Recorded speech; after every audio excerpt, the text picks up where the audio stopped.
This will be a day long remembered. We have seen the entire media establishment combine, foreign governments, the communist Chinese mass murderers, the Pope, the Mexican government, the Saudi Arabian crazies, everybody come out and say you cannot have Donald Trump. They have misrepresented everything he said, twisted it. They have financed all sorts of internal and foreign groups, people running around with Mexican flags, knocking people's teeth out, blood everywhere, foaming at the mouth, people threatening to riot if we have the gall to actually nominate him. The Republicans coming out and saying, we don't have elections. George Will coming out and saying, come on, we don't go with the people's will. We have a sovereignty of the party. He actually says the sovereignty. Next, I guess, the party members will wear crowns or something. This is epic what's happening. And Roger Stone joins us at the bottom of the hour, stonezone.com. The mainstream media now really hates him and, basically says he's the secret campaign head. No, he's one of the advisors, one of the friends of Trump, but Trump is his own advisor. Epic history happening now. So my questions are, what happened behind the scenes? Kasich supposedly about to drop out. Where does this go? What's the real numbers on Hillary? Will they still try to steal it in Cleveland? Do they have tricks up their sleeves? Does a bear live in the woods? And what will happen in the general election? Well, Trump's going to go after and call for her indictment. He's going to take the gloves off. So the question is, will they try to assassinate him? Will they try to co-opt him? Will they try to steal the election? Will they start a war, implode the dollar? I mean, the elite are scared. But now you got the Chinese government saying, okay, let's try to reconcile. Cameron says, okay, let's be nice to Trump. I'm going to apologize. The Republican Party says, maybe we should go ahead and go with Trump. This is an epic historical moment. And the question is, he's known him 40 years. My first question, I hope this isn't the art of the deal, though, where Trump's just bringing them to heel, crushing the establishment, riding a wave of populism, and then he makes a deal with them, I guess, to make him emperor or something. Who knows? But the word is he's a patriot and does want to make America great again. I think we've heard that before. So Roger Stone, I tell you, this is an epic moment. Thank you for joining us. Great to be here, Alex. It just shows you how quickly politics can change. My original plan, as you know, was to come on this show and reveal Ted Cruz's plan to steal the Republican convention. I actually have a draft of the rules change that they were circulating. I had a list of billionaires they were soliciting for a bribe fund. And I was prepared to lay this out for the American people right here on Infowars.com. Overnight, things have changed. Donald Trump is the presumptive nominee of the Republican Party. It is, for me, a great day because it's the culmination of a quest that I began in 1988 when I realized that Trump had the size and the stature and the toughness to be president, and that he wasn't beholden to the two-party duopoly and the political establishment that's run this country into the gutter. The Bush, Clinton, Bush, Obama policies, which are identical, that have brought us to the brink of disaster. I don't think you have to have any concerns about Donald Trump. No one owns him. He is not a globalist. That foreign policy speech just days ago needs to be reread because that is the blueprint for Trumpism, a new, proud supporter of American sovereignty, someone who wants to restore both American economic policy and military strength, or I should say economic strength and military strength. That is the real Donald Trump. You don't have to worry about him betraying us. He knows exactly who opposes us: the Chinese government, the Mexican government, the Pope. The list goes on and on. A man is defined by his enemies. Now, I did an interview on BBC this morning. Alex, it was brutal, just brutal. The world establishment is apoplectic about the rise of Trump. But this is a force of nature. He is not going to be stopped. He is Hillary Clinton's worst nightmare. Let's talk about where you expect this to go. A, will they still try to steal it, or has that whole hoax of claiming there's no popular vote, the party can do whatever it wants, has that now imploded? I think it has imploded with the folding of John Kasich today, on top of the fact that Ted Cruz threw in the towel last night. Opposition now in the Republican Party, I think, evaporates. Alex, I have to pay some tribute to you because I think you played an important role in informing Liberty voters and those who were prepared to take on the world new order that Ted Cruz was not the real deal, that he was a Bush family retainer posing as a constitutionalist, but that Donald Trump is the only candidate not beholden to the special interests, not beholden to the political establishment, and a real nationalist. For the first time, we have an American nationalist. He's got the resoluteness, the toughness to take on Hillary. He's not going to have the kind of arrangement that Jeb had with him. You see, there was an arrangement. Jeb wouldn't bring up her worst sins. She wouldn't bring up Jeb's worst sins. Jeb would lose gracefully and then go on to make millions of dollars out of his association with the Clinton administration. Those kind of backroom deals are off. Donald Trump is very definitely the real deal. But I'll tell you my most immediate concern. A group called USA Priorities, or I think it's Priorities USA, announced that they will unleash a $20 million media blitz immediately after the California primary, June 7th. This is right out of the Clinton playbook. It's precisely what the Clintons did to Bob Dole, a former boss of mine, in 1996, where they go to a period in which the Republican candidate has no funding. They use their funding from George Soros and other criminals to define him. So this is our immediate goal. Now, Trump's opposition to super PACs is well known. There is a group out there that I need to alert you about. It's called Great America PAC. It's a scam, a fraud. If people get solicitations, they should know that this group claimed that they spent $1 million in Wisconsin to support Trump on television. They spent zero. Headed by Ed Rollins, a longtime critic of Donald Trump, and Jesse Benton, the guy who ran Rand Paul's campaign into the ditch. This is not in any way an authorized... Oh, wow. Jesse Benton's involved, running around acting like he's with Trump? Wow. I saw articles where they had the Trump lawyers telling that group to stop last week, and then basically Trump people saying, you're the only real group out there. That's not even a PAC. You're just promoting free speech. Well, look, there has to be some mechanism to fill this gap. I'm aware of the fact that Donald Trump is, I think, constitutionally and philosophically opposed to super PACs, but that's because of the corrosive influence of lobbyists and special interest money that floods those PACs. On the other hand, Trump cannot be naked in this period while the Clintons move quickly to try to define him. Well, I've got to stop you. Let's just go back and look. And this isn't bragging about Roger Stone. We're going to skip this break because we have limited time with him. Wish you could stay longer, sir. This is so important what we're talking about here. But people understand, you foresaw when you first came on 10 months ago, they'd try to steal it with Richard Reeves. You came to visit me here in Austin, so gracious, to come here and warn me. You laid it all out. Your organization, my audience, and others at the core, but let's really give you credit, but the audience deserves most of it, took action, got involved. The media said, stop claiming we'll steal it. You're conspiracy theorists. Stop claiming we won't honor the voters. Then they went from saying that to going, yeah, we're going to steal it. We're allowed to. They tried to sell that. We forced them to sell it early. It blew up in their face because you were exposing it early. They were forced to try to sell it. It blew up, I think brought down Cruz, Kasich, and the Republican establishment and accelerated, catapulting him as the true populist. And my reporters, again, I don't know why we're in the zeitgeist, all over the country caught the Mexican flags, the beating people up, the George Soros-funded people. That has accelerated Trump. I just hope the Trump campaign knows, because I'm proud of my crew. It's not me. My crew, I'm telling you, is good for 2 or 3 points he's got nationally. InfoWars is devastating the Trumpian opposition. Well, in fact, Donald Trump himself told me that he has seen so many of your supporters and listeners at his rallies.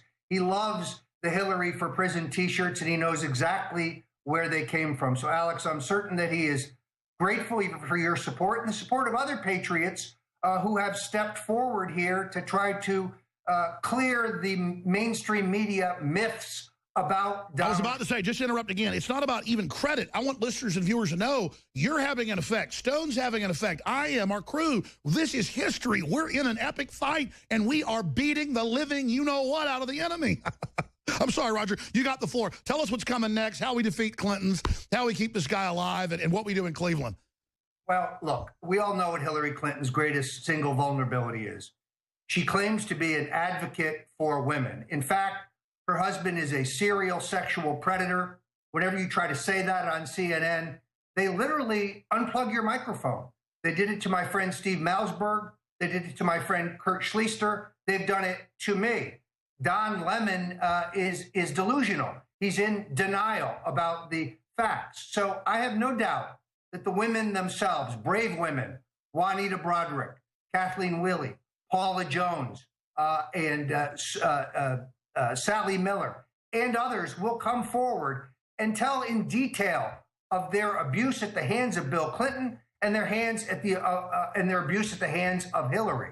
So we can get rid of the myth of Hillary as women's advocate. This won't be a Republican establishment where they wear gloves and it's already predetermined like a Don King boxing match. This is going to be Donald Trump savaging that witch. He has no choice. Look, we both remember when John McCain traveled up and down the country talking about what a great U.S. Senator and a great American Barack Obama was. That is not the way to win this fight. And Donald Trump is above all a scrapper. He's a fighter. He's a brawler. He knows how tough this will be. He knows that organizationally we're behind the eight ball, but we're in catch-up mode. This is going to be the most exciting political contest in my lifetime. I haven't been this excited since Ronald Reagan defeated the Republican establishment, went on to become president. It's sad that his administration was co-opted by George Herbert Walker Bush, who essentially ended Reaganism with his tax increases and his international trade deals. If you noticed last night in his remarks, he focused right on NAFTA and the way it has sucked the jobs out of America. He knows who the enemy is. He will give no quarter. Get ready for President Donald J. Trump. Well, I mean, I know Trump's very, very private, and you've been his buddy when he's divorced. You're his wingman. That's well known, one of his best friends out there. But I've talked to a lot of prominent people, even before Trump was running, and then when he was, people say, what do you think of Trump? And I'd say, well, yeah, I mean, I know he's a good guy overall in some things, and he kind of a, just a businessman. And they say, no, no, he knows about what's going on. He's a patriot. And later I found out for 30 years he gave money to try to stop NAFTA and GATT and other globalist operations. This has been a big cricket of it. But now I've talked to other prominent people like Dr. Corsi that's known him 40 years in business and others, and they say, no, no, no. Trump knows everything we know and more. He's basically a sleeper cell for patriots. He knows all about the New World Order, Federal Reserve, everything. And since then he's talked some about it. He just puts it in popular terms. Is that accurate? That that's why they're so scared of him, as they know he really is probably beyond Reagan? Yeah, he's got their number and they know it. You can't put anything over on Donald Trump. He's both tough and wise. And what they really, I think, fear is his combative nature. Let me address this question of the two Trumps, because there's only one Donald Trump. He's a guy who marches to his own drummer. He is a guy who is his own idea man, his own speechwriter. So unlike most of these politicians, Alex, he's not operating off of polls or focus groups or reading some speech written by a 25-year-old. He's his own man, and he has a vision for this country. It's a vision of American strength and American sovereignty. And this is why he scares the bejesus out of the political establishment. I'm looking forward for an epic battle. Yeah, we're playing catch-up ball, no question about it. But we'll get there. He will be fully competitive. Now, Hillary Clinton's going to have $1 billion. And the truth is, Donald Trump has been so busy fending off 16 rivals for the Republican nomination, he has not yet turned to the question of financing the general election. We've got a lot of work to do, and we are behind. But by the end of this convention, we will be battle ready. Incredible. I don't put it past him. You're the expert, still trying some hanky-panky in California or other areas, and then claiming, oh, we thought he was presumptive, but this happened. But, I mean, I kind of overall agree with you, though. It seems like the resolve of the Republican rhinos and others has totally collapsed. They are so discredited. And people are saying, oh, this hurts the Republican Party. The Democrats are saying that. No, he's brought more people in than Reagan did. And it seems like their upside-down bizarro world is being completely reversed right now. I expect to see surging numbers now for Trump. Well, first of all, I'd point out that he's already brought the deficit between he and Hillary Clinton down to single digits. And her unfavorable is 55, his is 65. That's a 10-point gap. Now, in all honesty, we can refire her unfavorable ratings just by taking out her record.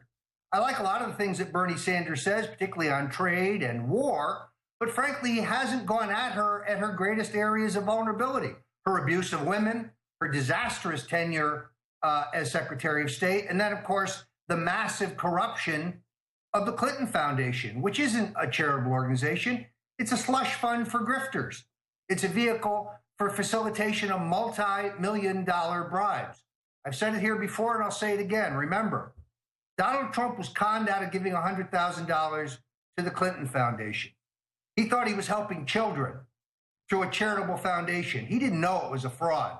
This gives him standing to bring a federal lawsuit for fraud and open up their entire phony deal to the scrutiny of the American people. All right, Roger Stone, I want to, in the 6-7 minutes we have left, get into some of the other things they're up to. Media Matters, as you know, is openly run by the White House, and they said a bunch of articles yesterday. Fox host, Trump is pivoting into the Alex Jones presidency with his conspiracy theories. Well, I'm glad that, you know, you've got Ted Cruz. It's old news now, but it's an example. His dad attacking Trump, saying he's basically Satan incarnate. And so he just points to a Wayne Madsen report from Infowars.com. It was also in the Inquirer later, looking at some of the CIA possible backgrounds of his father. But then he acts like Trump mugged his father. He was just fighting back when he's being attacked. You know, if Cruz's father says Trump is the devil, then he can say, hey, it's being reported in the news. This guy's got CIA connections possibly. But that just shows how desperate they are. And I think Trump should get more, more, quote, conspiratorial, because we know there's corruption. We know there's stuff going on. I think he should get into Fast and Furious, more about how he'll call for the indictment of Hillary, more about how he'll go after these criminals. I think that's the key. Well, as you know, Alex, anytime someone goes out there and blurts out the truth, the response of the mainstream media is to try to discredit them with that title, conspiracy theorist. Even though I think it's somewhat extraneous, let's address this. I had an email last night from Judith Vary Baker. She's a friend. She's also indisputably was Lee Harvey Oswald's girlfriend from 1961 to 1963. She knew Rafael Cruz well. She confirms that he was part of Lee Harvey Oswald's crew. Wow. So also, if one will simply do a computer analysis of the facial aspects in the photo, which, yes, appeared in the National Enquirer, but was released by the Warren Commission with a current photo of Rafael Cruz, it's a perfect match. By the way, we know the Bushes, it was later declassified, Herbert Walker was heavily involved quarterbacking the operations in New Orleans. Garrison and others looked at that. And so, of course, he comes out of the Bushes because he's always been there. This all points towards that. Kit Daniels wrote about it. And so that just shows, folks, when you mess with Trump, he takes the gloves off. Well, he's fearless, and that is the point. So some people say, well, why did he even raise this? You're exactly right, Alex. Rafael Cruz attacked him. Donald Trump, if you attack Trump, get ready to get smashed back in the teeth. That's the way he fights. He's a brawler. So this is not a guy who turns the other cheek. And what was it that Ted Cruz called him yesterday? A kook, a philanderer, some glass house stuff there, if you ask me. Pathological liar. Pathological liar. Let me get this straight. The guy who claimed that his wife cashed in her retirement at Goldman Sachs to finance his Senate campaign, and it later turns out that none of that happened. In fact, they took $1 million secret sweetheart loan from Goldman Sachs. He's calling Trump a pathological liar. Absolutely. Let's stop right there. We got a few minutes left. Other key tidbits. Roger Stone, consummate Trump insider. What do we do to help Trump, to help the American people? What's the next shoe to drop? What are you worried about? I mean, first off, what would you call last night? How epic a victory is that? It seems like a total collapse of the establishment. Now they're going to activate the Ford Foundation, Soros, Black Lives Matter, foreign nationals say they're going to burn stuff down and riot. That sounds like a way to get Trump elected. These people are so delusional. Don't they get it? We have decided to finally fight back. The political correctness is over. The mind control is over. The sleeping giant is rising. Is that accurate? I absolutely think so. So, look, I have no question that the Black Lives Matter folks and the Move On folks will be there in Cleveland. As you know, we were working together to form a massive outdoor march and rally to stop the steal. I'm going to be conferring with all the groups, Citizens for Trump, Bikers for Trump, Women for Trump, Dentists for Trump, this afternoon to figure out how we're going to move forward. We're now thinking of changing that to a unity rally. Because I can tell you, Donald Trump has been actively reaching out to some of his former opponents. They're very productive conversations coming together. I see a united Republican Party. There's a fringe out there, the never Trump people. I agree, but we should have it as a unity rally, but in reserve in case they try to steal again, and have it be a pro-America unity rally. Absolutely. That's very exciting. Yeah, on the other hand, if you've already made plans to come to Cleveland, don't cancel your plans. No, everybody's got to come. We'll see you there. We've got to be ready for any eventuality. Oh, look, this is history. I mean, we've got to be there to outnumber the Soros people 10-1. And the police are on the side of free speech, and they hate the commie groups, so we're going to be great. Everybody needs to be there. Well, unlike the Black Lives Matter and the other far-left demonstrators, we've applied for a permit with the city of Cleveland. We're cooperating with the Cleveland Police Department. They have helped map out our march route. They've helped us select our rally location. We stand with those men and women in law enforcement. As you know, Alex, the Black Lives Matter folks, the Move On folks, they don't apply for permits. They just show up. And let's be very clear about what their goal is. It is to provoke violence. It is to incite And violence. we stand against it, and we videotape it nationwide peacefully with our brave reporters, and are exposing it, and it's incredible. Stop the steal. More and more is still important, but what's the best site for everything that's happening with Trump? Roger Stone. Well, I think you stay tuned right now to Stop the Steal. There'll be new information there, stopthesteal.org, to bring you up to date on what our plans are for Cleveland. But above all, we cannot be provoked or incited to violence, because the mainstream media will then flip. Absolutely. Hold on one second.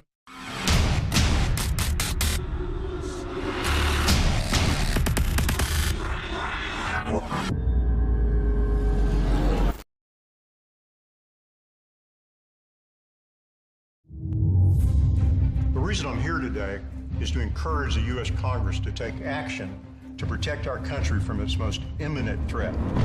Electricity would cease, the internet would go down, and the banking system. The smokescreen of national security used by government at every level. A strong America is the only thing standing in the way. Country only needs a little chaos. We have a fog that has descended on our entire nation. Hello, Mr. President. Now is the time. The average American family only has 3 days of food. We need to talk face to face. This is important. Sir, what's the mission? Disarm the population and restore order. Do you have any weapons inside your home or on your person? You had to give the president power to arrest any American by simply accusing them of terrorism. The vanity of nationalism will quickly fade. These are but the birth pangs of a new world order. I'm just so afraid of the world that you're going to have to grow up in. This is a time, man, woman, young or old, when folks run and hide, or they pull up their bootstraps and they fight. When you sell your soul, it's a one-time thing. There's no going back.